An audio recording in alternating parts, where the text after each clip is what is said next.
सरकार द्वारा कोरोना पर चलाई जा रही नीतियां कितनी जमीनी स्तर पर सफल है या नहीं है, इसको जानने के लिए आज हम लोग गोपालगंज जिले के गौसिया पंचायत से मुखिया प्रतिनिधि से जानेंगे कि यहाँ पे जमीनी स्तर पर जो सरकार द्वारा जो भी नीति चला रही है वो कहाँ तक सफल है। मुखिया जी, टूडे न्यूज में आपका स्वागत है और मुझे जानना चाहिए कि जो गवर्नमेंट की नीति है जमीनी स्तर पर कहाँ तक सफल है।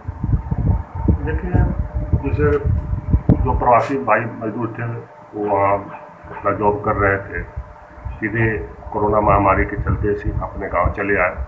गांव आने के बाद सरकार की तरफ से उनको मात्र 1,000 रुपये, जो क्वारंटाइन सेंटर में जो लोग रह रहे थे उन्हें मात्र 1,000 रुपये की राशि दी गई, जो बहुत ही कम है। कम से कम उन्हें 10,000 रुपया एक मुश्त देना चाहिए था, लेकिन महज 1,000 रुपया उनको दिया गया।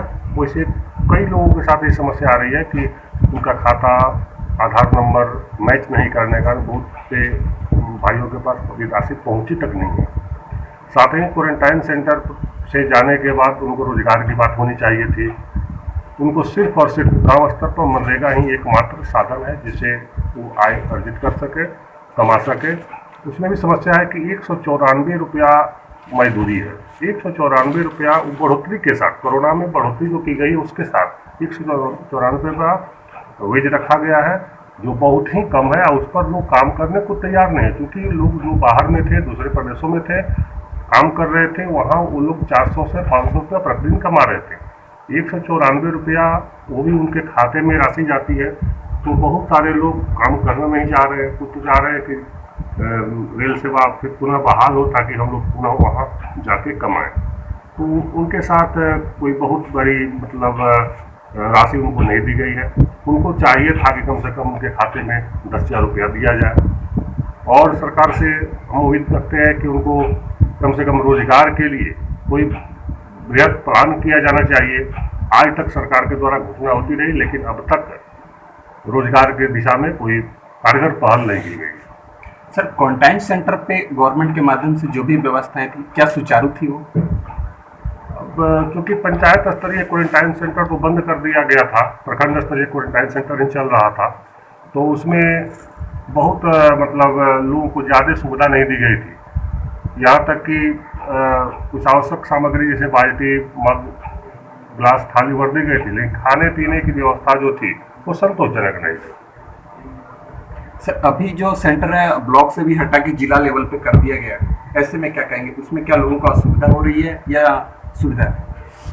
जिला स्तर पर अब कहीं क्वारंटाइन सेंटर नाम का कोई चीज़ नहीं है, आइसोलेशन सेंटर बनाया गया है। जो लोग पॉजिटिव जिनका रिपोर्ट आ रहा है उन्हीं लोगों को जिला मुख्यालय के 2 होटल्स हैं, उन्हीं में वहीं रखा गया लोगों को। तो वहाँ सिर्फ इलाज के लिए रखा गया है, न कि क्वारंटाइन सेंटर। अब कोई व्यक्ति आ रहा है तो होम क्वारंटाइन हो रहा है, सरकार की तरफ से ही आदेश। सर, जो भी हमारे भाई लोग आए बाहर से उनको मनरेगा से तो आपने बताया, ठीक है सर। इसके अलावा जो यहाँ पे दैनिक मजदूर हमारे किसान भाई, उनको इस कोरोना की वजह से कितना नुकसान हुआ और क्या उनको उतनी भरपाई मिल पाई? किसानों के साथ तो हमेशा छलावा ही होता रहा है। 2022 तक किसानों की आय को दोगुनी करने की बात कही जा रही थी, लेकिन आज से स्थिति है कि डीजल का दाम इतना बढ़ा हुआ है कि आय रोकने के लिए जो पंप सेट वगैरह चला के किसान रोपनी करते हैं उनका कॉस्ट बढ़ रहा है। जो बिचड़ा वगैरह जो लोग लगाए थे तो बहुत महंगे दाम पर धान का बीज क्रय किए थे लोग, तो और खाद का भी वहीं रेट बढ़ा हुआ रेट है। तो ऐसी परिस्थिति में किसानों की तो कमर टूटनी ही टूटनी है और किसानों के लिए कोई खास विकल्प, कोई खास रास्ता नहीं बनाया गया। सर, ये जो दैनिक मजदूर थे, रोज कमाने वाले, उनके साथ क्या यहाँ पे परेशानियाँ हुई?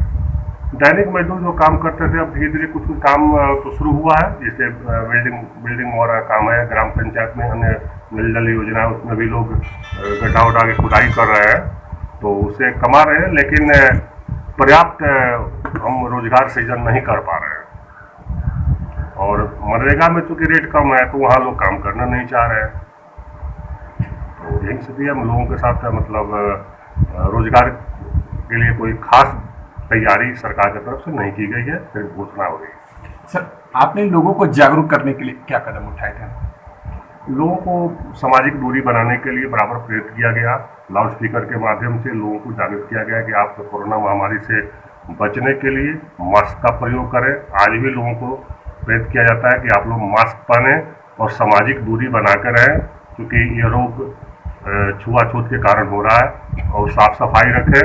और गांव स्तर पर जो शादी ब्याह वगैरह होता था उसमें काफ़ी लोग जाते थे। अब लोगों को समझाया कि आप लोग 50 की संख्या में अधिक से अधिक हो सकते हैं, वो भी सामाजिक दूरी बना के।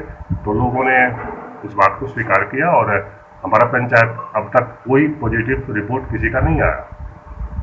सर, दिन पे दिन जिस तरह मरीजों की संख्या बढ़ रही है, ऐसे में क्या पंचायत वासियों से अपील करेंगे? वही है कि कम से कम मास्क का प्रयोग निश्चित रूप से करें और सामाजिक दूरी बना के रहें। और अपना जो खेती बाड़ी का जो किसान भाई हैं अपना उनकी पालन कर भी रहे हैं, अपने खेती बाड़ी में सामाजिक दूरी बना के अपना काम भी कर रहे हैं। और अपना सर, एक क्वेश्चन रहेगा मेरा। जिला प्रशासन के माध्यम से जो भी हमारे ग्रामवासी अगर बिना मास्क पकड़े जा रहे हैं तो उन्हें 50 रुपए की पेनल्टी काटी जाएगी, इस पे क्या कहेंगे? वो भी जरूरी था, क्योंकि कुछ लोग जानबूझ के इसको हल्के में ले रहे थे। जो लोग मास्क, क्योंकि इसमें जरूरी है, लोग हल्के में ले रहे हैं, शहर में भी घूम रहे हैं, भीड़ भाड़ में घूम रहे हैं और बिना मास्क का घूम रहे हैं। निश्चित रूप से फाइन लगाया जाना जरूरी था, ताकि लोग अब सबक लें और निश्चित रूप से मास्क का प्रयोग करें। तो इसी के साथ हमने गौसिया पंचायत से मुखिया जी के माध्यम से जाना कि कोरोना को लेके क्या क्या एक्टिविटी यहाँ पे होनी चाहिए थी और हुई है, उसके लिए उन्होंने अपना पूरा का पूरा रखा। और प्लस यहाँ पे मजदूरों के साथ और भी क्या क्या गवर्नमेंट को यहाँ पे योजनाएं लेके आनी चाहिए, उनको कितनी बढ़ोतरी के साथ उनको पेमेंट करना चाहिए था, जो गवर्नमेंट के माध्यम से अभी तक रह गया। इसी के साथ मैं मनोज यादव, टुडे न्यूज़, गोपालगंज।